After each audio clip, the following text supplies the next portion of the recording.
Explore a new spring collection of pieces that take you to the places you dream about. A suitcase filled with heritage-inspired suede jackets, relaxed linen, and dresses for every adventure.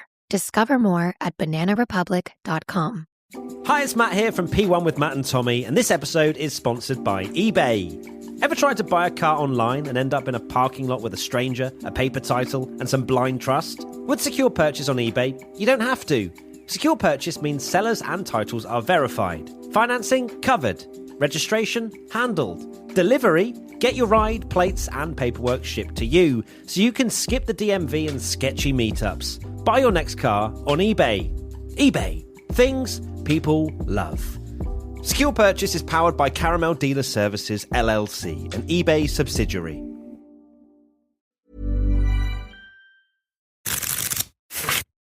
Oh, no.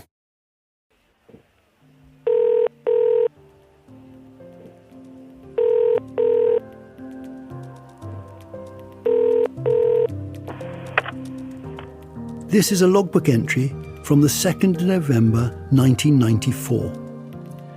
Call from TV who sounded extremely isolated, wanted to talk forever, seemed to be putting up a lot of barriers and was quite pessimistic about the prospect of going to the Phoenix again, which was 6 months ago. Various referrals, orgs, clubs, bars, adverts, made, but was quite keen on maintaining contact with other TVs on a safer basis. He suggested that maybe other vols would know TVs that might be willing to meet him, go out with him. You're listening to The Logbooks, untold stories from Britain's LGBTQ+ history. I'm Tash Walker. And I'm Adam Zmith. Since we finished making the Logbooks podcast in 2022, we've been writing a book published by Faber. It's called The Logbooks, and Adam's turned 40. You too! I don't look at those. The book goes deeper into Switchboard's archive and other archives, and includes more stories from the 70s, 80s, 90s and noughties. 4 decades. Listening to queer people's essential stories is always central to our work. So in this season of the podcast, we want to share some of the interviews we conducted as research for our book. Now you too can listen to all the amazing, powerfully queer storytellers we've listened to in their own words, with their own voices. Now, Tash, as we were making the podcast series, the original ones, between 2019 and 2022, a lot changed for Switchboard, right? Yeah, it did. I was still on the board when we started making the Logbooks podcast, but many changes. One of the biggest ones was that we took on a CEO, and that was Steph Fuller, who we're going to hear today. Yes. Steph is an amazing person and a friend of mine, but also has a really important trans story, specifically about finding a safe place in a nightclub. So you interviewed her in October 2023, so it's some time ago now. Obviously, the stories are still relevant. What is the thing that you want us to listen out for mostly when we listen to the interview? I just love how Steph, all these years later, reflected on her first night out, taking us with her to the Way Out Club. And the way that Steph takes you through this story is, it's literally as if you're there. And close your eyes and sort of listen in. It's really quite an amazing moment.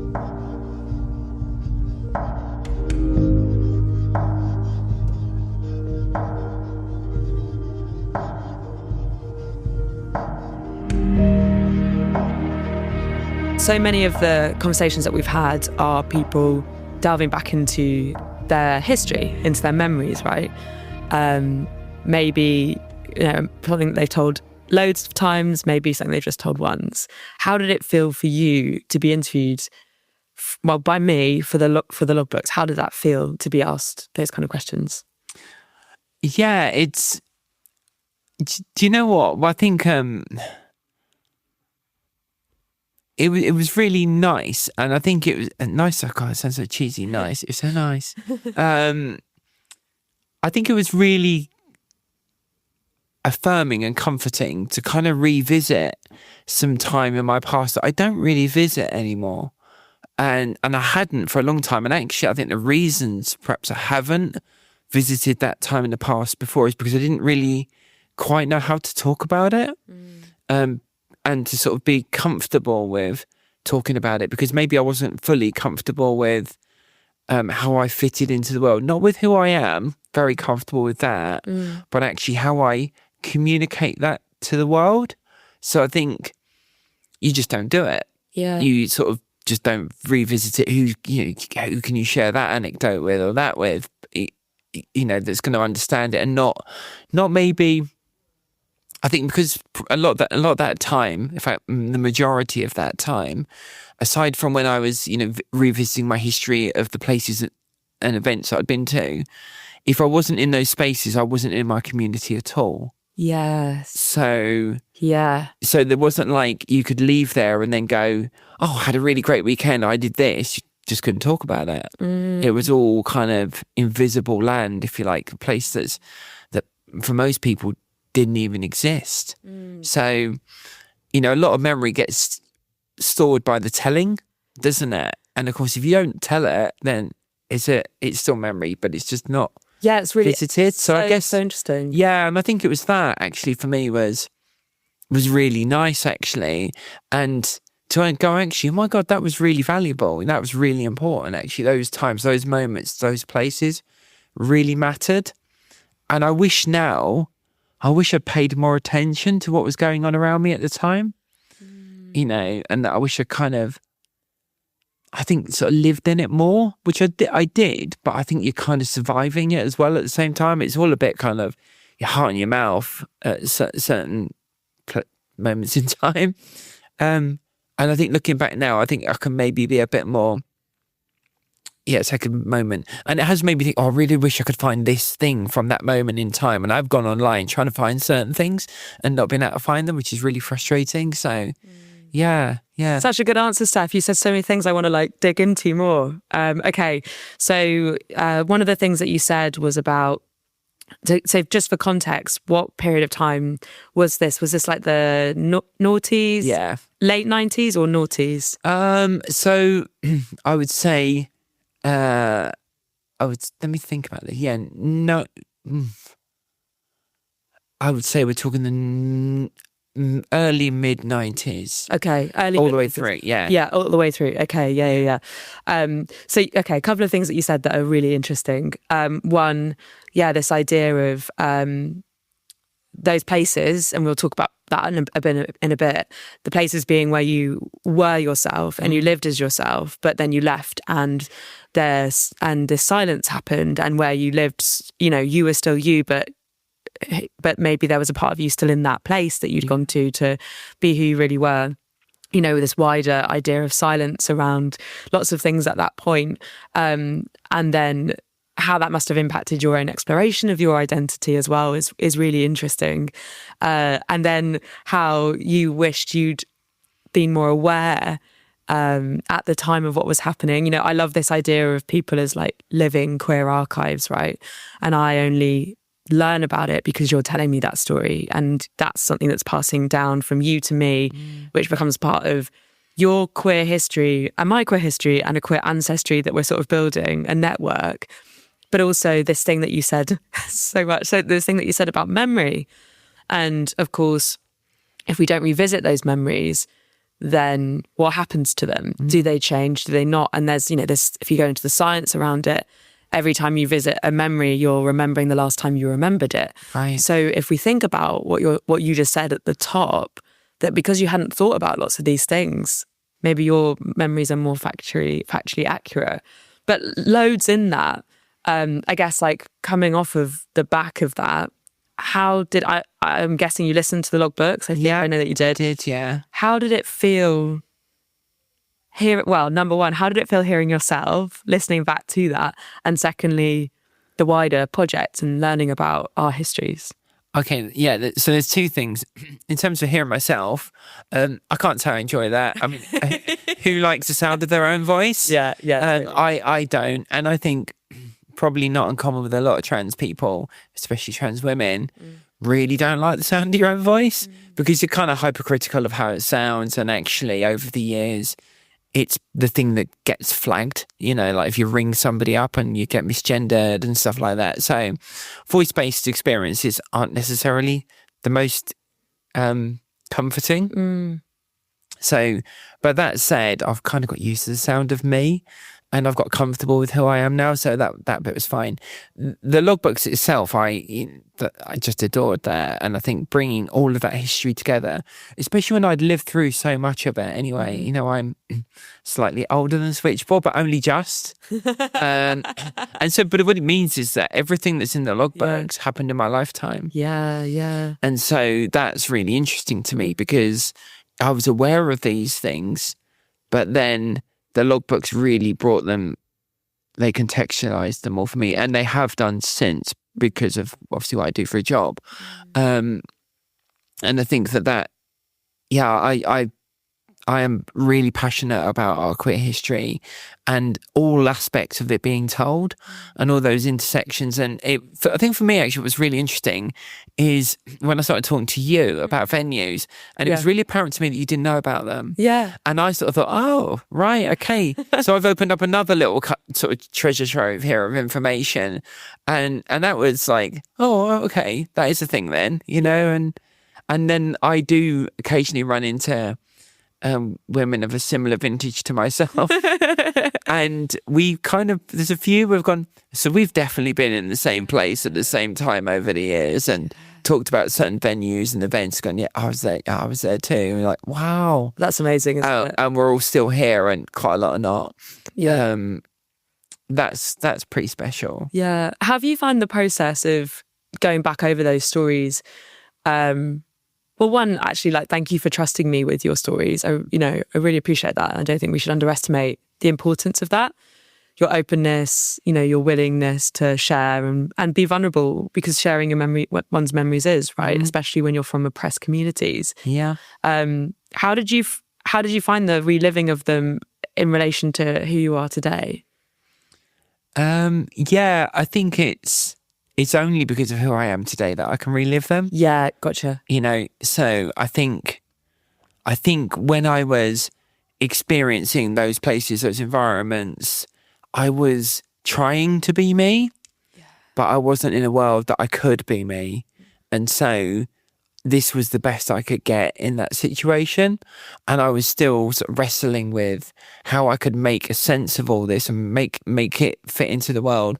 And in the end, you kind of reach the kind of very painful understanding that actually it can't all fit. I mean, it should be able to, but it can't. And so some things have to go. And it's either a piece of you or a piece of something else.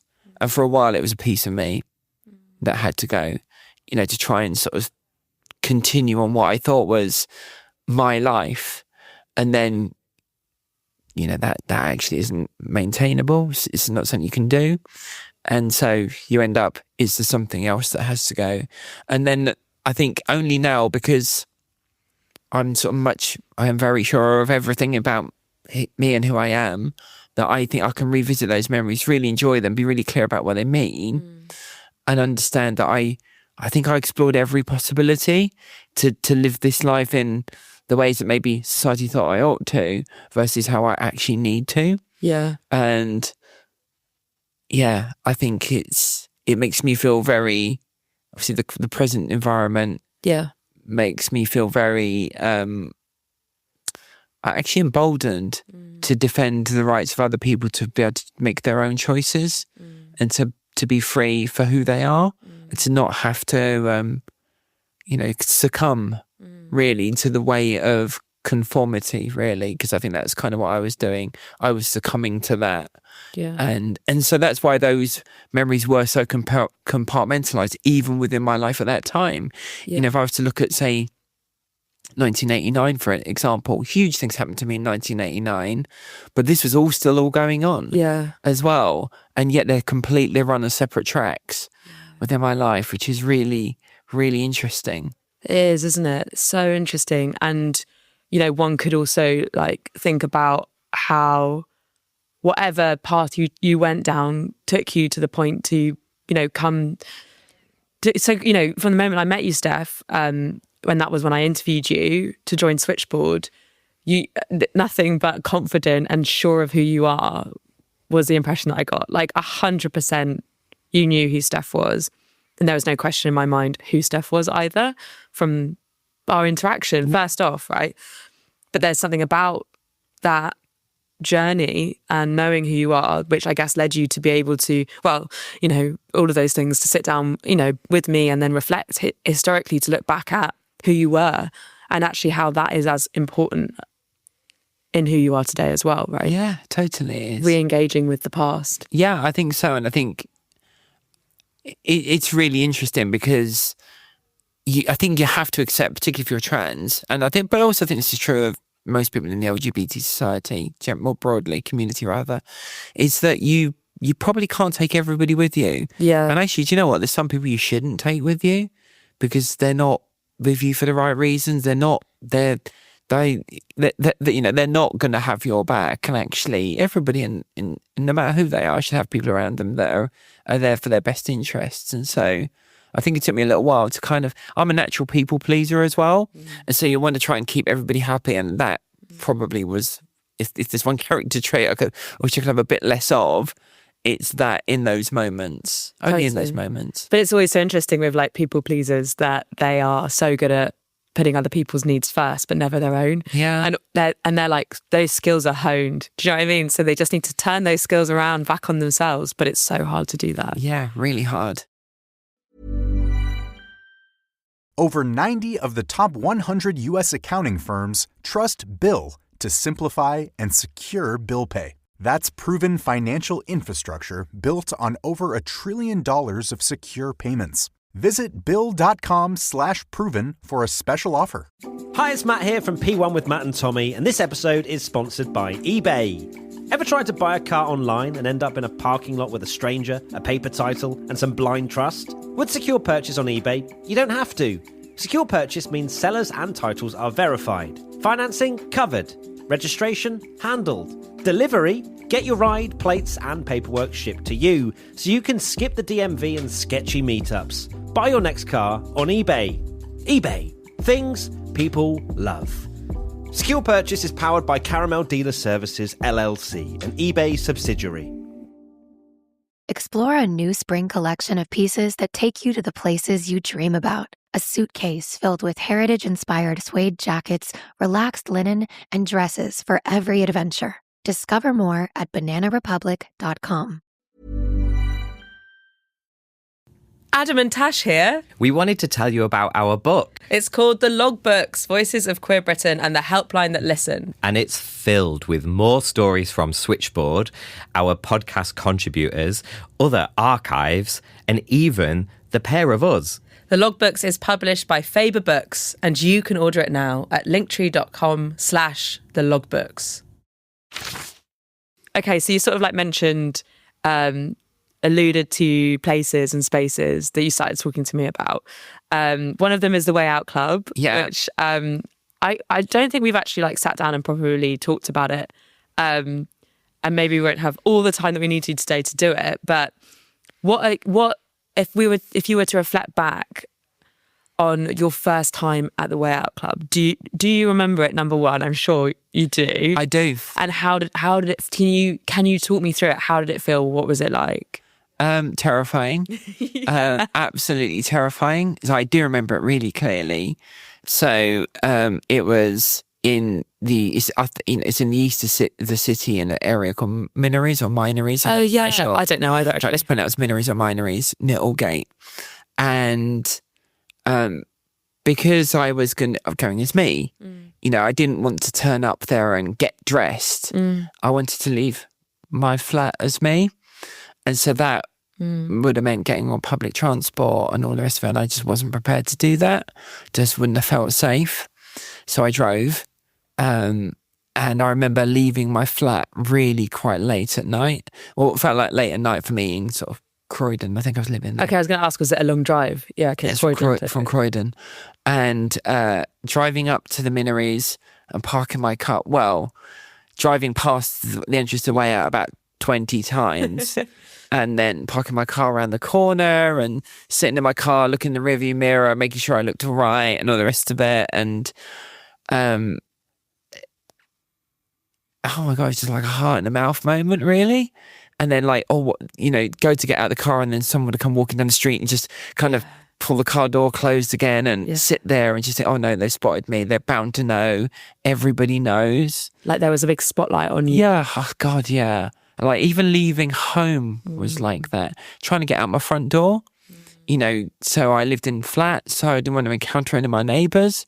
So before we, you know, like opening the front door to go out probably took several attempts, and then sort of go out and listen, stand in the hallway and listen, see if you could hear anybody.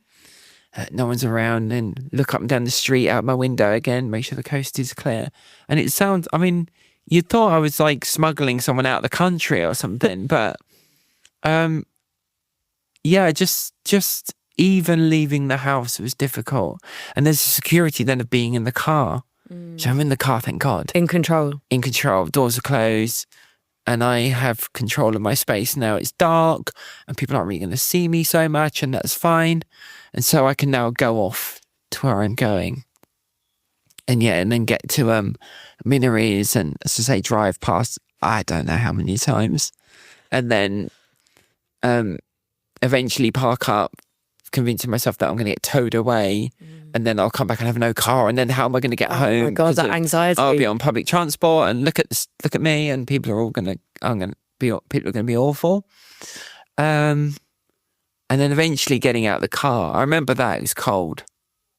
It was cold, and you know, I was out in public as me in London, which, you know, to me, I didn't really go into central London that often then. It was a big deal, and suddenly, you know, here I am in my dress and heels, and I'm probably dressed completely the wrong time of year or something like that. You know, coat or no coat and skin hanging out everywhere, and, you know, heels and what have you, and a summer dress on, and it's like November. But I've really liked it since the summer, and this is my first chance to actually wear it. Right. You know? Yeah. And so I'm going to I remember it was yellow. It was like a sort of really figure-hugging yellow, and it had sort of quite big flowers, maybe 4 or 5 really big flower prints across it. And so I remember I was wearing entirely. And actually I did have a coat. Okay.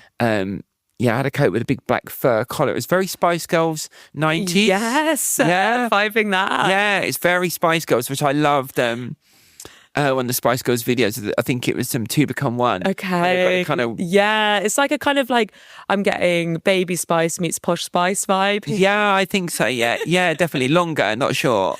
And so I may be a bit off with the years, so sorry to Spice Girls if I am. But I really love that look. And so it was a coat that was not dissimilar to that. Okay. And then I think I saw them wearing it subsequently, so I think I was ahead. Yeah, and then eventually, you know, getting out the car and clattering along the pavements, and it's just there's no one around. It's quiet. There's a big hefty guy stood out the front of. Yeah.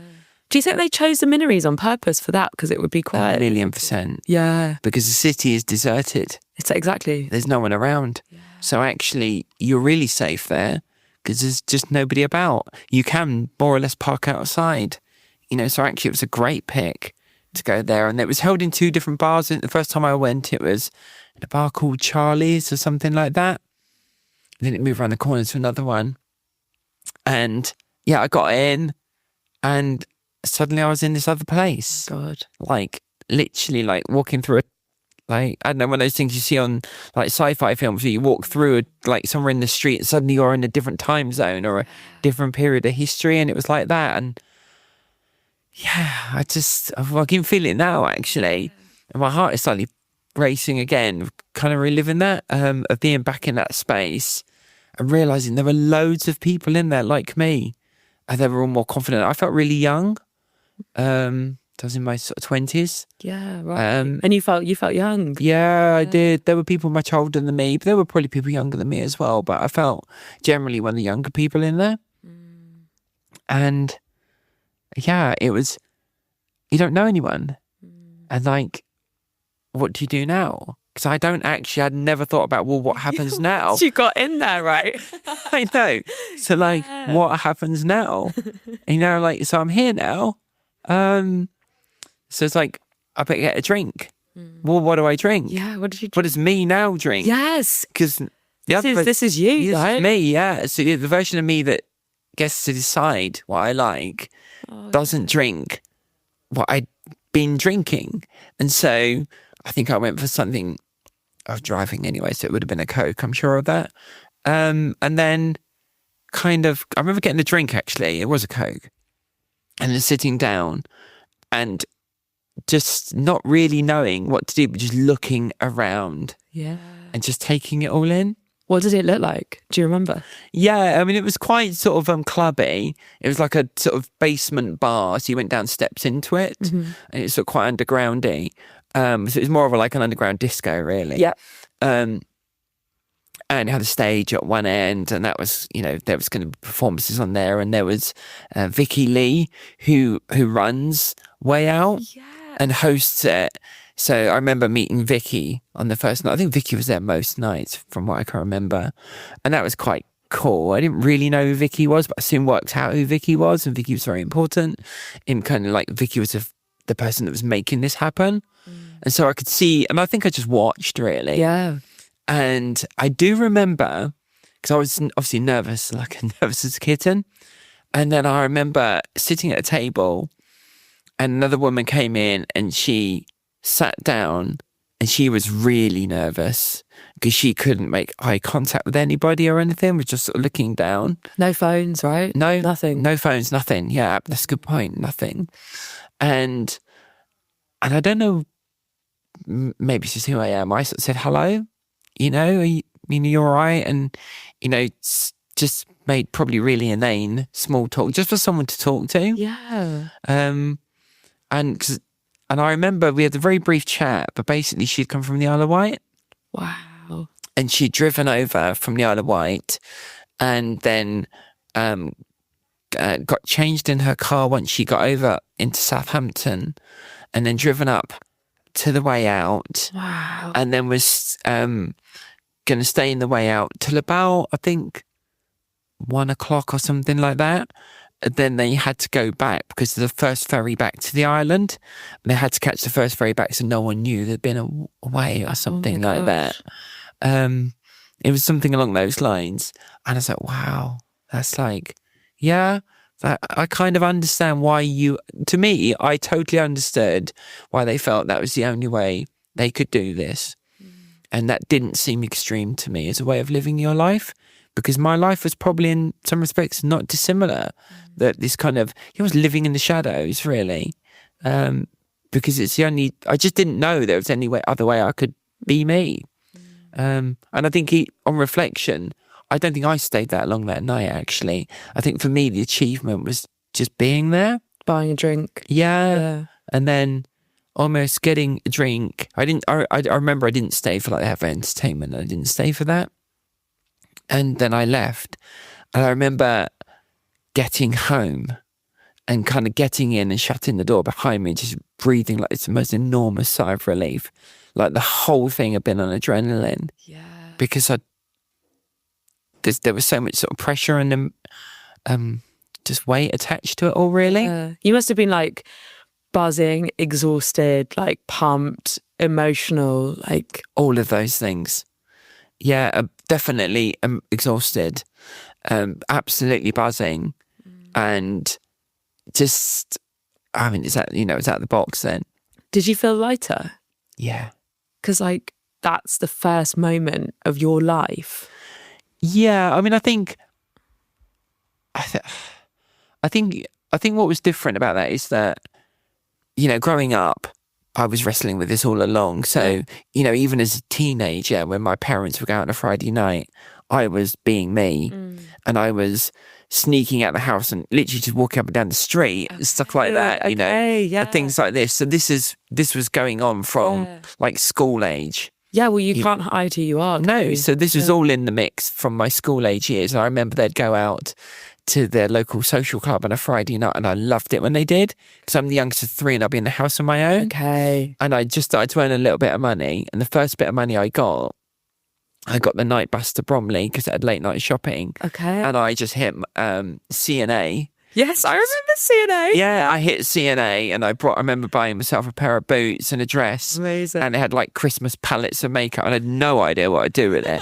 So I just bought one and thought, well, that'll do for me. And I had all this squirreled away in my room. Yeah. And as soon as my mum and dad went out on a Friday night, it was time for me to be me. Yeah. And so I was suppressing it all the way through that. And for a while I thought, oh, maybe this is just a thing and I'll grow out of it and all the rest of it. And of course, none of that is true.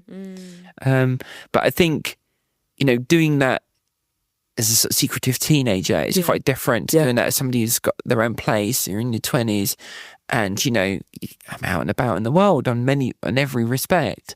And yet, here I am, I can't bring this part of me to the wider world. I have to kind of keep this separated away. And that separation just became more and more of a problem to manage. Yeah. I couldn't manage it. I completely understand why. I could not manage it at all in the end. Did you keep going to the Way Out Club? Yeah. I went, start to make friends and stuff? Yeah, I met a few people through the Way Out, also via a place called Ron Storms. Oh yeah, go on. Which I loved Ron Storms, probably more than the Way Out. Sorry, Vicky. Ron Storms was a pub in Stepney. Oh, okay, cool. And one half of the pub was like proper old East End boozer. Yeah. Around the back of it was another bar with like a little sort of cabaret club. Okay. Or like a club. Okay. And this most incredible woman called Ron Storm would take it over, a trans woman. She was like magnificent to look at, just immaculately turned out, like something out of a 50s movie. And she hosted Ron Storms in the other half of this pub. And so it was literally split down the middle with like EastEnders and then Ron Storms. Proper, very moody people right outside the pub. And then you go around to the other side and it's Ron Storms. And they all knew what was happening on the other side of the pub. There's no problem. Yeah, of course. No problem at all. But it was very glamorous. And but also it was less cruisy than the Way Out. Way Out could be quite cruisy. And was Ron Storms a space for like all people from the LGBTQ plus communities, or did it feel like trans specific? I'd say it's mostly trans, and I would say really, the word trans wasn't really being used then in the way that it's used now. So you would describe that as a space for transsexuals and cross-dressers then, truthfully, because that's what it was. And that's how probably they would have advertised it as well, right? Oh yeah, because there used to be a little leaflet called TVTS News. Okay. Oh yeah, I've seen this. Yeah. They used to have that here at Switchboard. Yeah, so I used to pick that up. Okay. In various little bars around London, and you pick up TVTS News and you could find out what was going on. It was like a 2-page, almost like just typeface print thing, no pictures in or anything like that. And it would just let you know what was going on and phone numbers to call. So you just ring up and ask what was going on. And someone would answer. So, we're doing this on Thursday night. Do you want to come along or something like that? That document got me into a lot of problems over the years. In terms of me being somewhat naive about what certain places were. Oh, I see. Yeah. More on that later. Yeah, Steph. definitely. We can come back to that. That was some of those were hilarious. Looking back, they're really funny, actually, some of the things that happened. But yeah, I discovered Ron Storm through TVTS News, and I really liked Ron's because it was very glamorous, really friendly. It was less cruisy because you would get hit on a lot at the Way Out bar. And, it sounds like I'm really tooting my own horn. I did get hit on quite a bit. But I suppose because maybe I was age and I don't know, whatever it was. Okay. Yeah, or you were like, maybe I'm snide, yeah, exactly. And I really liked Ron's. It just had a bit more of a respectful energy to it. And Ron managed it really well. And I vaguely remember one night there was a bit of bother at the door. And I think Ron just went round to the other side of the pub and told people, and about half a dozen fairly large individuals came round and removed the problem. Oh wow, that's amazing! Like solidarity. And that was it. There was honestly never any kind of friction around it. You see that a lot in like history, looking at like different oppressed communities, like the working class EastEnders, with in this example, like what trans people as we would say today. Yeah, totally. Yeah. I love that image that Steph gave of people backing each other up like that in the community. And just like the poet Gerald Taylor said, community is the antidote to cultural fascism. And she's right. She is right. And also that's still what Switchboard is today. The organisation that Steph is running today, Switchboard, and all the volunteers that do that work, that's what they're doing. They're building community. And we always have to shout out for that. Yeah, we do. We love you, Switchboard, and the volunteers. Check out Faber Members, Faber Books' free-to-join programme of events and online content.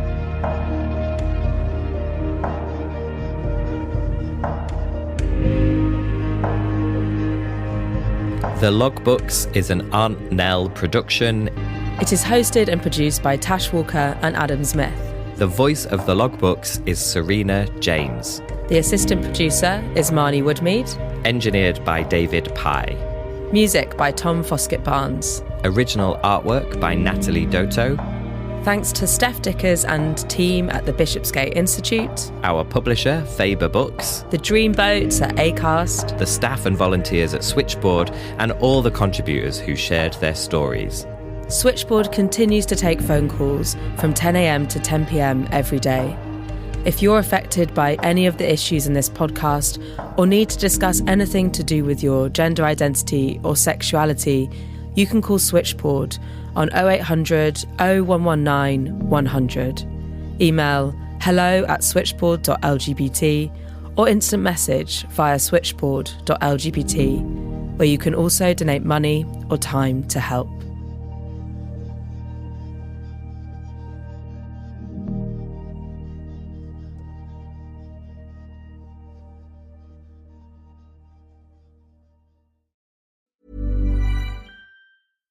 Hi everyone, this is Kareem, the voice of Simon Fairchild from the Magnus Archives. And today I want to talk to you about Boost Mobile. Some things quietly drain you, like an expensive phone bill trapping your money month after month. Here's a quick money tip. Stop paying a carrier tax. When you bring your own phone and switch to Boost Mobile's $25 unlimited forever plan, you can unlock up to $600 in savings. That's money that belongs in your life, not trapped in a phone bill. Reclaim those savings for something you're actually into. An EMF meter, a thermal camera, or whatever strange corner of the universe you're currently exploring. Visit boostmobile.com to unlock your savings and take back control. After 30 gigabytes, customers may experience slower speeds. Customers pay $25 per month as long as they remain active on the Boost Mobile Unlimited plan. Boost Mobile January 2026 survey comparing average annual payments of AT&T, Verizon and T-Mobile customers to 12 months on the Boost Mobile Unlimited plan. For full offer details, visit boostmobile.com. When it comes to managing money, forget the hype and look at the results. Bill has $1 trillion of secure payments powering our bill pay tools. Instead of just moving money,